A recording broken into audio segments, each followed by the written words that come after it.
We're still talking about money here. In this video, we're going to work through several problems dealing with compound interest and simple interest here.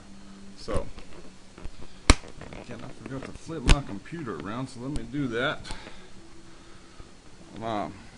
Okay, so on the first one on the left there, let me separate these. That'll work. So we deposit $10,000 into a bank account that pays 5% simple interest. And how much is that in the account after 10 years? So simple interest is going to be P of T equals P naught times 1 plus RT. Again, we showed how to kind of get at deriving that formula, or at least use an example in the last video to show that that formula makes sense. And I think that's important because we don't want to just teach people to plug into formulas. We want to make things make a little bit of sense. So our P naught is going to be 10,000 times 1 plus R. It's going to be 5%. And we're going for 10 years. Okay? And so that's going to give us, let me break out the calculator, 10,000. It's my initial investment. 1, 2, 3 times 1 plus my interest rate 0.05 times the number of years that it's in there, and we're gonna get 15,000 bucks.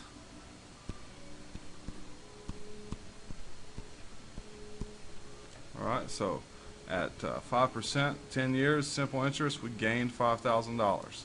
So now let's look at the same problem over here. Again, we've got $10,000, and we're going to get 5% compounded monthly. Okay, we want to know how much is in there after 10 years. So for compound interest, we get P of T equals our initial investment, P naught, times 1 plus the interest rate, R, divided by N, which is the number of compounding periods per year, times N, the number of compounding periods per year, times T, the number of years that the money is invested. Okay? So this is going to equal 10,000 bucks times 1 plus 0.05 over 12 raised to the NT. And what's that going to be? 10. So 12 times 10. Alright. And so let's put that into the calculator and see what we get. So 10,000 bucks times 1 plus 0.05 divided by 12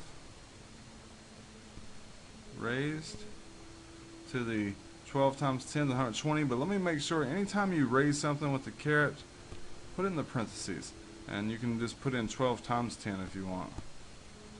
You're going to be lazy and not actually figure out what 12 times 10 is. Sometimes it's actually useful though.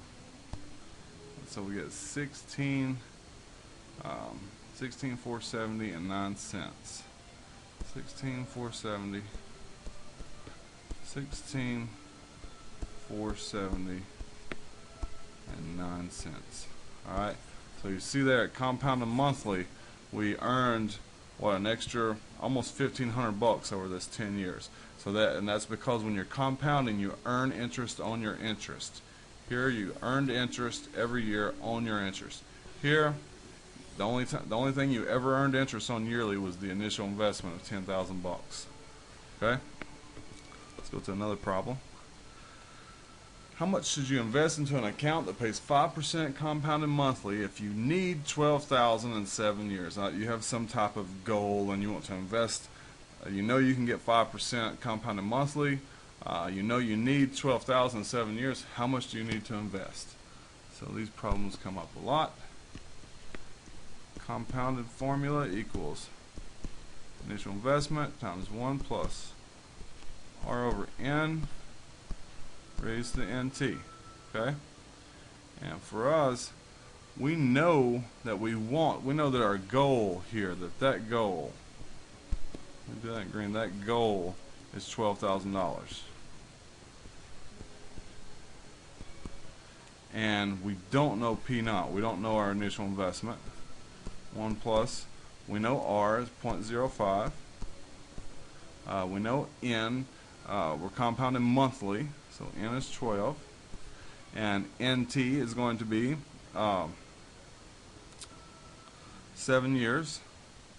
7 for T, and N is 12. Okay? So we divide out by 1 plus 0.05 over 12 raised to the NT, and what's that going to be? 14, 7 times 2 is 14, 1, 84. Divide both. You can do anything you want to a math equation as long as you do it to both sides. 1 plus 0.05 over 12 raised to the 84. Note that that is that 84 and that they're the same thing. 7 times 2 is 14. Carry the 1. 7 times 1 is 7. 8, 84. I think we're good. Okay? So these two over here cancel each other. And we're left with P naught equals 12,000 divided by 1 plus 0.05 over 12 raised to the 84. Okay?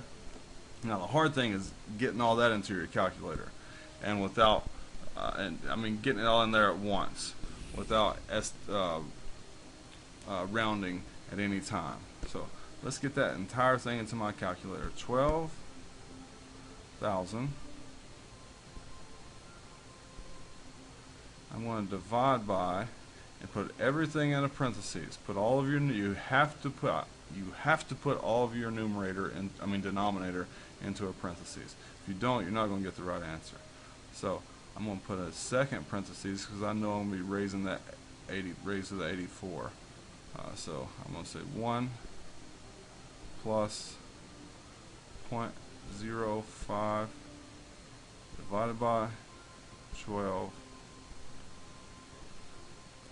raised to, and I always try to put, unless it's a single digit, I think it's just safe to stay in the habit of putting whatever you want to raise something to into a parentheses, 84. And so that ends that parentheses, that ends the parentheses down there, and then that one's going to end the final parentheses in the denominator. Yes, and I think we're good. And what do we get? Let's go to, so delete, let me see if, so that one is that one, that, okay, yeah, so I had an extra parentheses. So you have to be very careful with your parentheses. So that's what we need to invest, about $8,460.41. 8,462 and 41 cents. 8,462 41 cents. I put that in correctly. 8,462 and 41 cents. So that is, if we have a goal of 12,000 bucks in 7 years and we can get 5% compounded monthly, we need to invest $8,462.41, and that would land us about dead on 12,000 in 7 years. Let's check the time. We have time for one more problem. I'm going to save this one for one last video on this stuff, so let me end it there.